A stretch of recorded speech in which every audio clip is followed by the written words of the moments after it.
Friday morning, a crisp regional airport in Colorado.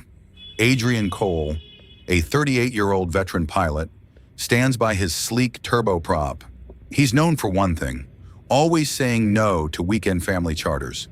He prefers the cold silence of VIPs, the surgical precision of business. But today, the hangar is short-staffed. A young woman and her 6-year-old daughter arrive. Adrian sighs, checking his watch. Just this once, he mutters. He doesn't know. This short mountain flight will shatter his icy routine forever. The little girl looks at the sky, then at him. Watch his eyes. The truth is coming. Listen. Now. Believe. Adrian Cole was a man who lived in the narrow, pressurized gaps between the clouds. At 38, his face was a map of high-altitude discipline, etched with the subtle lines of a man who preferred the cold, mathematical certainty of a flight computer to the messy, unpredictable nature of people. He was a senior charter pilot at Summit Air, an elite firm based out of a regional airport in the heart of the Colorado Rockies. In a world of amateur flyers and weekend hobbyists, Adrian was a ghost of professionalism. He wore his uniform with a crisp, razor-sharp edge, and his cockpit was a sanctuary of absolute order. Adrian was famous among his colleagues for a very specific rule. He never accepted weekend family charters. It wasn't because he was busy or because he hated children. It was because he valued silence above all else. To Adrian, the sky was a place for logic and focus. Family flights were the antithesis of that world. They were usually a storm of loud voices, excessive luggage filled with unnecessary toys, and children who cried the moment the wheels left the tarmac. He preferred the quiet money, the tech investors who spent the entire flight behind noise-canceling headphones, the lawyers who read briefs in silence, and the VIPs who treated him like a highly sophisticated piece of machinery. His life on the ground mirrored his life in the air. Adrian lived in a minimalist apartment with a view of the distant peaks, a space as sterile and efficient as a flight deck. He was a single man who had spent 15 years avoiding anything that looked like a long-term attachment. He had seen too many pilots lose their focus because of domestic turbulence. He had built a life of total independence, believing that the only way to stay safe was to stay unanchored. He was a master of his craft, but his heart had been flying on autopilot for a decade. On this particular Friday, the airport was a hive of chaotic energy. A sudden technical glitch at a rival firm had sent a surge of last-minute travelers to Summit Air, and every available pilot was already logged into a flight plan. Adrian had just finished a grueling cross-state run for a mining executive and was looking forward to a weekend of solitary hiking. He was already unzipping his flight suit in the locker room when the dispatcher, an old friend named Mike, leaned through the door. "Adrian, I'm in a bind," Mike said, his voice sounding as stressed as the weather radar during a blizzard. "I've got a short charter drop-off for the mountain resort at Telluride. It's a 2-hour round trip. The client is already in the lobby, but the assigned pilot just called in with a fever. I have no one else, man. I know your rule. But please, can you cover this one?" Adrian stopped, his hand pausing on the locker door. He felt the familiar urge to say no rising in his throat. He could already imagine the scene. A minivan's worth of chaos being dragged into his pristine cabin. He looked at the clock. If he said yes, his hiking trip was dead. But he also saw the genuine desperation on Mike's face. "Is it a big group?" Adrian asked, his voice a low, cautious rumble. No, just 2 adults and a child. Simple stuff. No pets, no oversized gear. They've been waiting for an hour already. The kid is apparently really excited about seeing the snow." Adrian closed his eyes for a heartbeat. He thought about the silence waiting for him in the mountains. Then, he looked at his empty schedule for Saturday. For reasons he couldn't quite explain, perhaps a rare flicker of empathy, or just a weary sense of professional duty, the word no didn't come out. "All right," Adrian muttered, pulling his suit back up and adjusting his collar. "Just this once, Mike. Make sure they know I have a strict departure window. If they aren't on the tarmac in 10 minutes, I'm calling it." As Adrian walked back toward the hangar, he felt a strange, nagging sensation in his chest. He didn't like just this once. In aviation, Just this once was how accidents happen.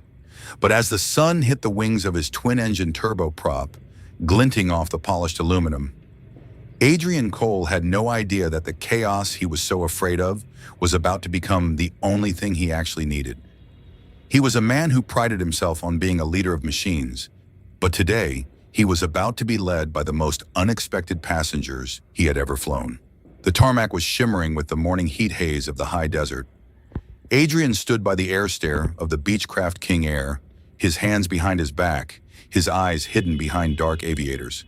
He was ready for the arrival of the minivan Energy.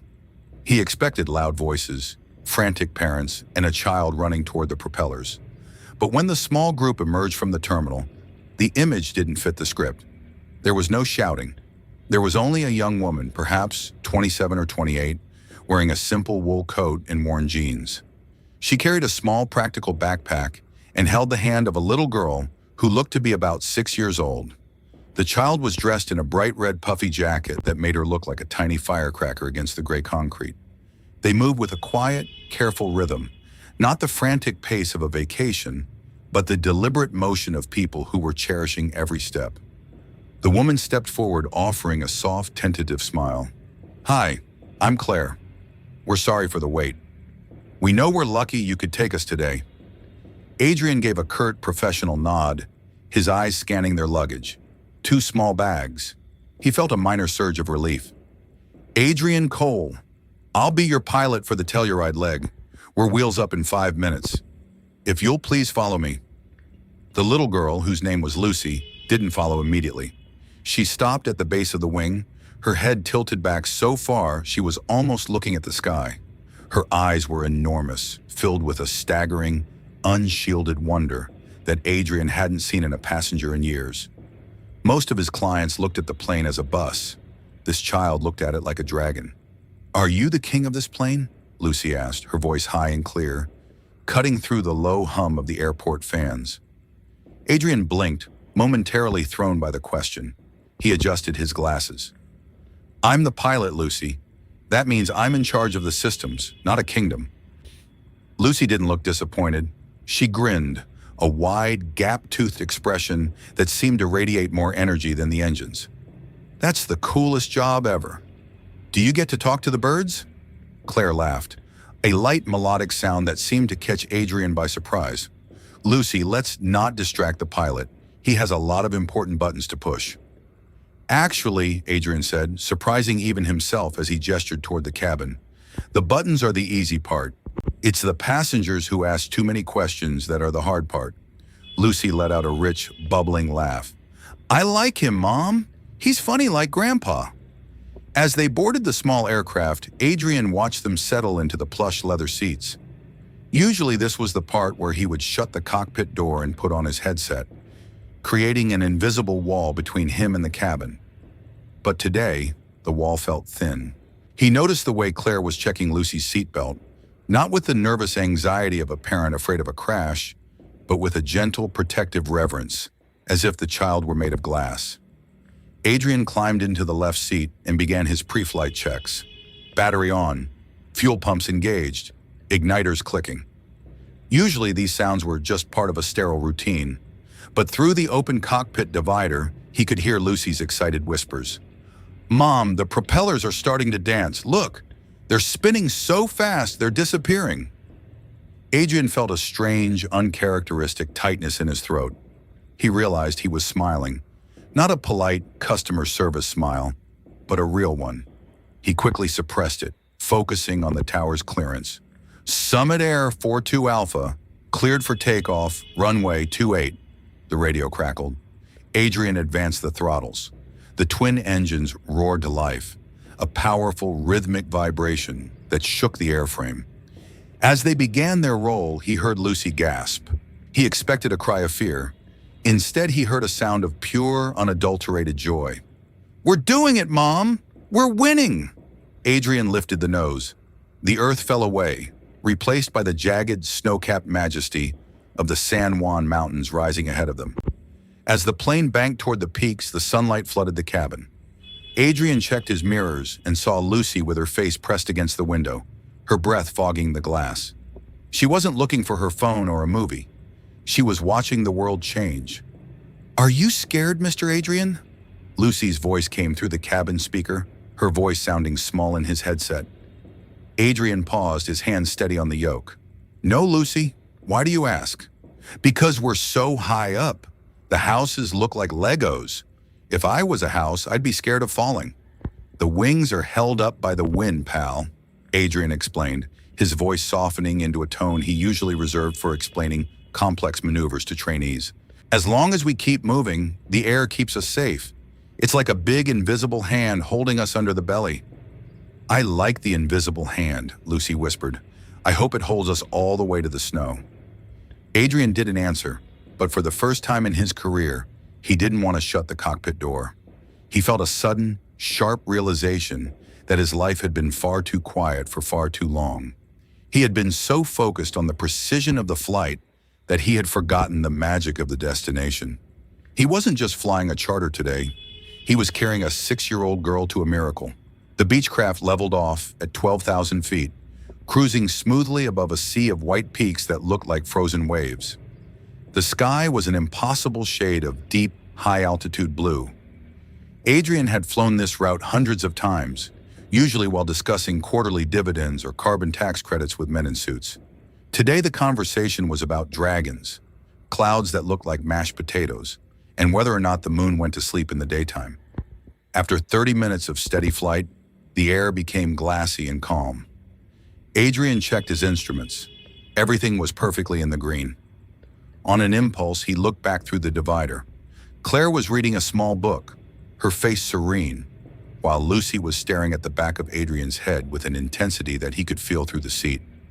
"Would the co-pilot like to see the view from the front?"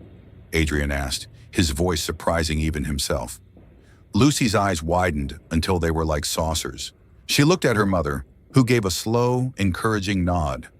"Only if you promise not to touch the red handles, Lucy," Claire whispered. Lucy scrambled out of her seat and climbed into the right-hand cockpit chair. She was so small that Adrian had to help her boost herself up so she could see over the glare shield.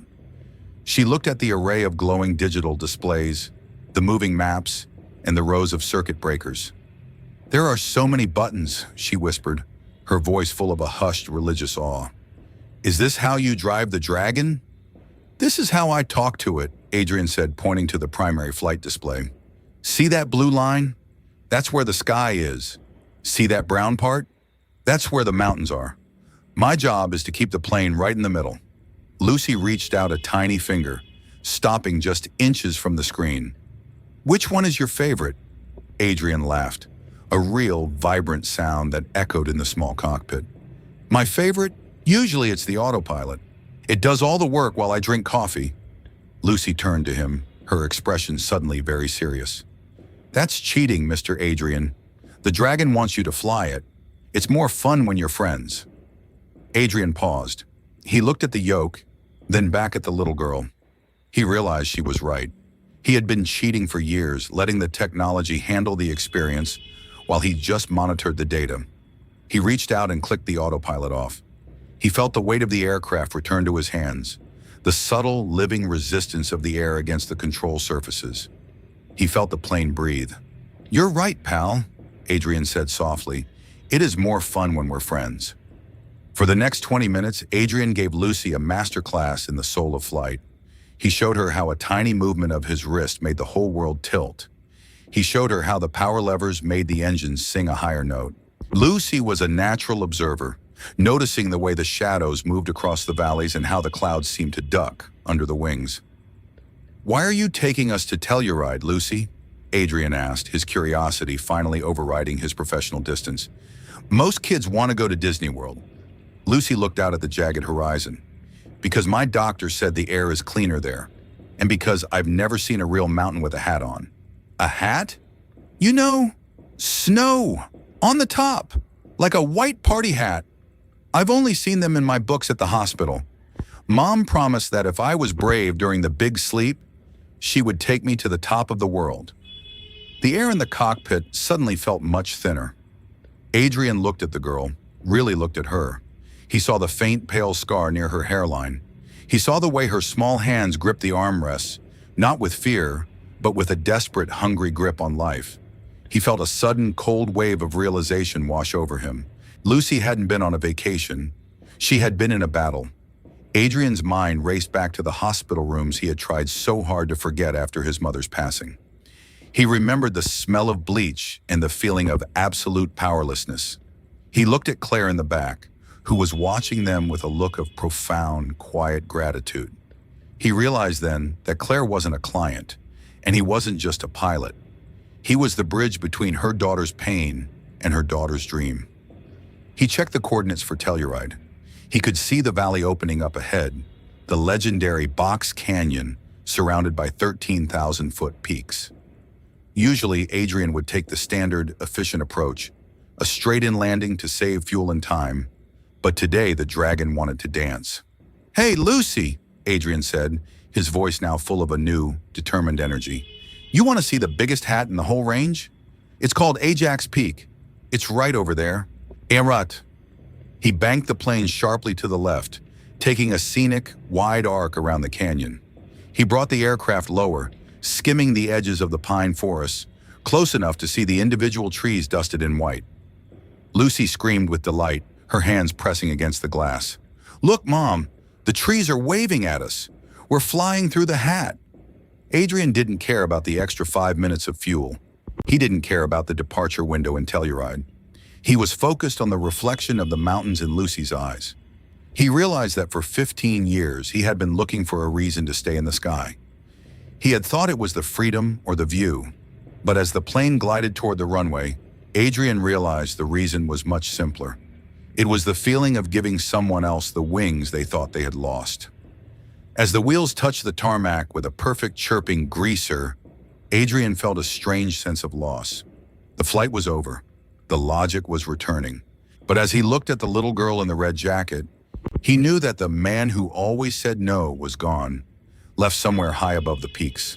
The engines whined down to a stop, the silence of the mountain valley rushing into the cabin like a cold, fresh wave. Adrian unbuckled his harness, his hands feeling strangely heavy now that they weren't holding the sky. He walked to the back to help Claire and Lucy with their bags. Telluride's airport was a quiet, high-altitude sanctuary. The air smelled of wood smoke and pine, a stark contrast to the jet fuel and city exhaust Adrian was used to.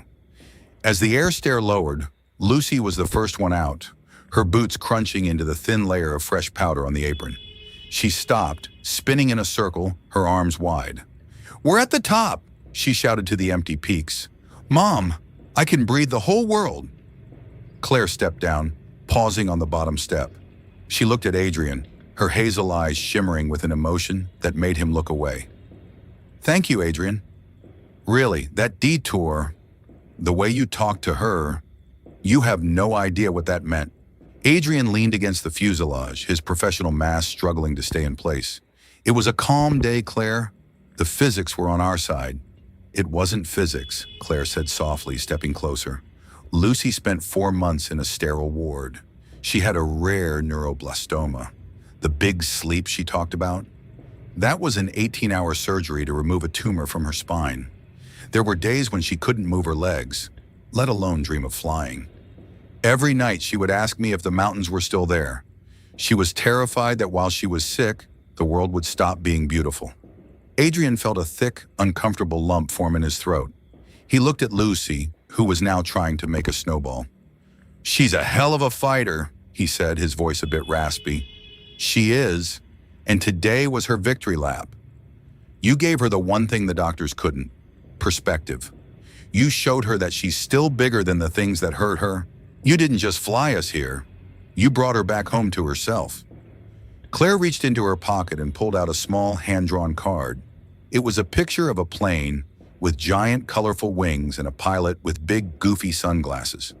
At the bottom, in Lucy's wobbly script, were the words, "To the Dragon King. Thank you for the invisible hand." Adrian took the card, his fingers tracing the crayon marks. He thought about his minimalist apartment and his sterile life. He thought about all the no's he had spoken over the years. He realized that by protecting himself from the mess of life, he had been starving himself of its meaning.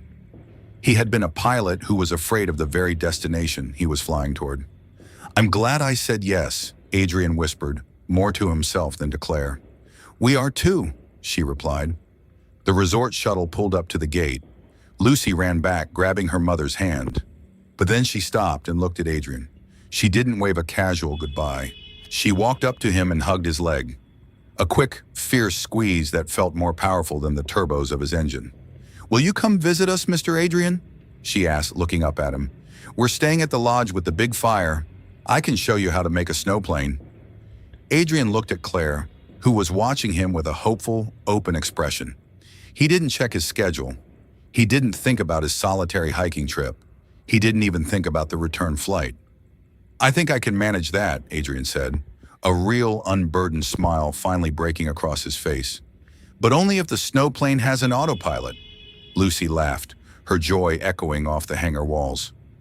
As the shuttle drove away, Adrian stood on the tarmac for a long time. He looked at the vast, silent peaks, then down at the card in his hand. He realized that the sky wasn't his only home anymore. He had found a family he didn't know he needed, and for the first time in 15 years, he wasn't in a rush to take off. The weekend in Telluride was a blur of things Adrian had spent a decade avoiding. Sticky hands, loud laughter, and the terrifying vulnerability of caring about someone. He didn't go hiking alone. Instead, he spent Saturday afternoon teaching Lucy how to navigate through the hotel lobby using a compass, and Sunday morning eating pancakes that were mostly syrup and glitter. He watched Claire too. He saw the strength in her shoulders, the quiet, unyielding courage of a mother who had stared into the abyss and refused to blink. He realized that he had been calling himself brave for flying through storms, but he didn't know the first thing about real courage until he saw Claire hold her daughter's hand during a coughing fit. When it was finally time for the return flight on Monday morning, the atmosphere was different. The silence of the airport wasn't heavy or lonely. It was full of a new, comfortable weight. As they walked back to the Beechcraft, Adrian didn't see a client or a complication. He saw his North Star. "Ready to fly the Dragon again, pal?" Adrian asked, helping Lucy into her seat. "Ready," she cheered. "But this time, no autopilot, okay? We're friends now." Adrian laughed and squeezed her hand. "Deal, no cheating." The flight back to the regional hub was a masterpiece of connection. Adrian pointed out every landmark. He let Lucy help him with the radio calls. He shared his headphones with Claire so she could hear the rhythmic, reassuring chatter of the controllers. He wasn't just a pilot anymore. He was a guide. As they touched down and the wheels chirped against the familiar runway, Adrian felt a profound sense of peace. He realized that his life hadn't been quiet before. It had been empty. He had been so afraid of the noise that he had forgotten how to listen to the music. As Claire and Lucy prepared to get into their car in the parking lot, Claire paused. "So, back to the solitary hikes and the quiet weekends?" she asked, a playful but searching glint in her eyes. Adrian looked at his old flight bag, then back at the two people who had changed the frequency of his soul. "Actually," he said, his voice steady and full of a new kind of intent, "I think I'm done with solitary flights. I hear there's a really good science fair in the city next Saturday, and I happen to know a guy who's an expert on the physics of paper airplanes." Lucy squealed and jumped into his arms. Claire smiled, a warm, radiant expression that felt like the sun breaking through a mountain fog. "We'll see you at 10? Claire asked. 10 sharp, Adrian replied. As they drove away, Adrian Cole stood in the terminal parking lot, the wind whipping his jacket around his legs. He looked up at the sky, the vast blue expanse he had loved for so long. But for the first time in his life, he wasn't looking for an exit. He was home. The man who always said no had finally found the one yes that mattered. And as he walked back toward the hangar, he wasn't counting the hours until his next flight. He was counting the minutes until he could see his new family again. Because true wealth isn't found in the height of your climb or the speed of your jet. It's found in the people who wait for you to land. Sometimes the walls we build to protect our peace are the very things keeping our joy out. Life isn't meant to be lived in a sterile cockpit. It's meant to be lived in the beautiful, messy, and unpredictable world on the ground. Never be afraid to say yes to a journey that challenges your routine. You might just find the family you didn't know you were looking for. If you believe that the most meaningful moments in life often come from the journeys we almost didn't take, subscribe for more stories like this.